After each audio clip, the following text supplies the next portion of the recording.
2025 সালে যে সমস্ত ছাত্র ছাত্রীরা উচ্চ মাধ্যমিক পরীক্ষা দেবে তোমাদের বাংলার জন্য রচনা কয়েকটা সাজেশন নিয়ে এসেছি। তো এই কোন কোন রচনাগুলো তোমরা করবে সেইগুলো নিয়ে কিন্তু আজকে তোমাদের লেটেস্ট সাজেশন, যাকে বলে লেটেস্ট সাজেশন, সেই লেটেস্ট সাজেশন আমি তোমাদের দেবো।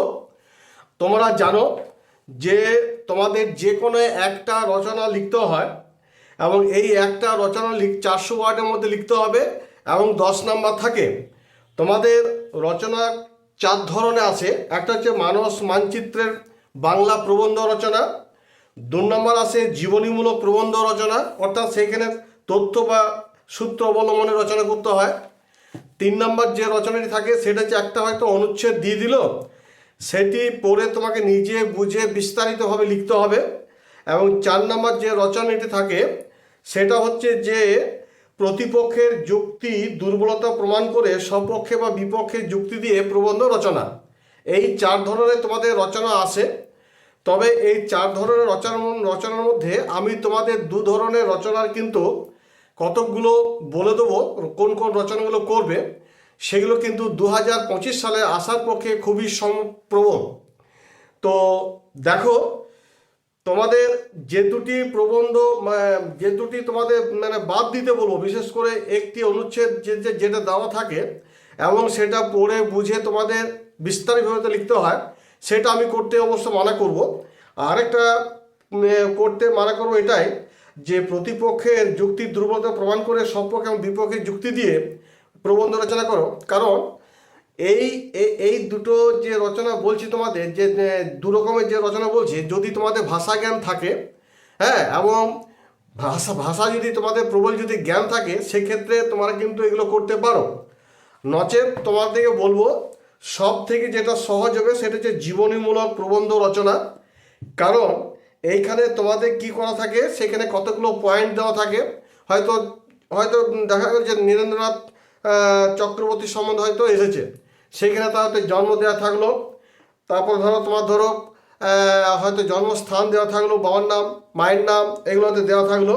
তারপর হয়তো শিক্ষা জীবন, হ্যাঁ, সে কী কী কাব্যগ্রন্থ লিখেছে না লিখেছে, এইরকম ধরনের কতগুলো পয়েন্ট দেওয়া থাকবে। সেই পয়েন্ট ধরে তোমার কিন্তু সেটা জীবনীমূলক রচনাতে লিখতে হয়। তো যাই হোক, তোমাদের আজকে যে দুটি বিষয় নিয়ে আমি রচনা নিয়ে আলোচনা করতে চলেছি, সেটা হচ্ছে মানস মানচিত্রে বাংলা প্রবন্ধ রচনা, আর হচ্ছে জীবনীমূলক প্রবন্ধ রচনা। এখান থেকে আমি কতগুলো সাজেশন করে দিয়েছি। আশা করি এইগুলো যদি তোমাদের যদি একটা প্র্যাকটিস থাকে বা করা যদি থাকে, তাহলে অবশ্যই এখান থেকে একটা কমন পাওয়ার একটা সম্ভাবনা আছে।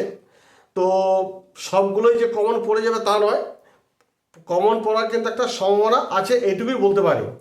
তো দেখো, এইগুলো বলার আগে তার আগে বলে রাখি যে যদি আমার ভিডিওটি ভালো লেগে থাকে তাহলে অবশ্যই কিন্তু একটা সাবস্ক্রাইব এবং লাইক করে দিও, আর পাশে থাকা বেল আইকনটিকে প্রেস করতে একেবারেই ভুলো না। কারণ তোমাদের যে এইচএসে যে পরীক্ষাগুলো হবে, প্রত্যেকটা সাবজেক্টের কিন্তু সাজেশন, লেটেস্ট সাজেশন কিন্তু পরীক্ষার আগের দিনে কিন্তু আমি দেবো, যাতে তোমাদের মোবাইল ফোনে সরাসরি যেন সেগুলো পৌঁছে যায়। তো চলো, এইখানে দেখো, তোমাদের 400টা শব্দের মধ্যে কিন্তু প্রবন্ধ রচনা করতে হয়। এটা হচ্ছে মানস মানচিত্রে বাংলা প্রবন্ধ। এখান থেকে কোনগুলো করবে দেখো, ভেরি ভেরি ইম্পর্টেন্ট। এক নম্বর হচ্ছে বিজ্ঞান ও কুসংস্কার, এটা কিন্তু করবে। 2 হচ্ছে ঋতু বৈচিত্র্য, 3 হচ্ছে বাংলার উৎসব, 4 হচ্ছে একটি ভ্রমণের অভিজ্ঞতা, 5 হচ্ছে বিশ্ব উষ্ণায়ন, 6 নম্বর হচ্ছে T20 বিশ্বকাপ, 7 নম্বর হচ্ছে শিক্ষা ও চরিত্র গঠনে খেলাধুলা, এবং 8 নম্বর হচ্ছে আধুনিক প্রযুক্তি ও মানব সভ্যতা। আশা করি এইগুলো থেকে একটা না একটা কমন পাওয়ার সম্ভাবনা রয়েছে। তোমরা কিন্তু ভালো করে এগুলো একটা প্র্যাকটিস করো। আর এইখানে জীবনীমূলক প্রবন্ধ রচনার মধ্যে যেগুলো আমি বিশেষ করে খুব গুরুত্বপূর্ণ বলে মনে করি, সেইগুলোই কিন্তু এখানে দিয়েছি। যেমন 1 নম্বর দিয়েছি ঋত্বিক ঘটক, 2 নম্বর দিয়েছি নীরেন্দ্রনাথ চক্রবর্তী, 3 নম্বর দিয়েছে সলিল চৌধুরী। দেখো, নীরেন্দ্রনাথ চক্রবর্তী এবং সলিল চৌধুরী এই দুটোর মধ্যে একটা আসার কিন্তু সম্ভাবনা আছে। তার কারণ কি, শতবর্ষ রয়েছে বলে। 4 নম্বর হচ্ছে কাজী নজরুল ইসলাম, 5 নম্বর হচ্ছে সৌমিত্র চট্টোপাধ্যায়, 6 নম্বর হচ্ছে জীবনানন্দ দাস, 7 নম্বর হচ্ছে APJ আব্দুল কালাম, 8 নম্বর হচ্ছে রাজা রামমোহন রায়, নম্বর হচ্ছে রবীন্দ্রনাথ ঠাকুর, 10 নম্বর হচ্ছে লতা মঙ্গেশকর। তবে আমি বলবো যে সমস্ত স্টুডেন্টদের যারা ধরো একটু ভাষা দিক দিয়ে জ্ঞান কম আছে, হ্যাঁ, বা কি বলবো যে মানে লেখার ক্যাপাসিটিটা একটু কম আছে, বাণী বাণী লেখা, তাদেরকে বলবো তোমার কিন্তু এই জীবনীমূলক প্রবন্ধ রচনা অবশ্যই কিন্তু অ্যাটেম্প করবে। তার কারণ হচ্ছে যদি তোমার কমন যদি নাও পড়ে, এই কারণে তোমাদের করতে বলছি, কারণ সেখানে কতগুলো পয়েন্ট হেন্স দেওয়া থাকে, জন্মস্থান থাকে, জন্ম থাকে, বাবার নাম, মায়ের নাম, তার এডুকেশন দেওয়া থাকবে, হ্যাঁ, মানে এডুকেশন দেওয়া রইলো, তারপর সে কি কি করেছে, কি কি রচনা করেছে, কি কি কাব্যগ্রন্থ লিখেছে, হ্যাঁ, এই সমস্ত কিন্তু হিন্টসগুলো দেওয়া থাকে। তারপর কখন তার মৃত্যু ঘটেছে, এই যে পয়েন্টগুলো দেওয়া থাকে, সেই পয়েন্টগুলো ধরে কিন্তু তোমাকে সেই জীবনীমূলক রচনাগুলো লিখতে হয়। তোমার যদি কমন যদি নাও পড়ে, তবু যদি এই জীবনীমূলক রচনা যদি কেউ যদি অ্যাটেম্প করে, তাহলে 10-এর মধ্যে হলো 7 থেকে 8 নাম্বার কিন্তু সে অনায়াসে পেয়ে যাবে। সেই জন্য তোমাদের বলবো, তোমাদের সাজেস্ট করবো তোমরা জীবনীমূলক রচনা প্রবন্ধ রচনা করো, এই জীবনীমূলকে এইটাই কিন্তু করে নেবে।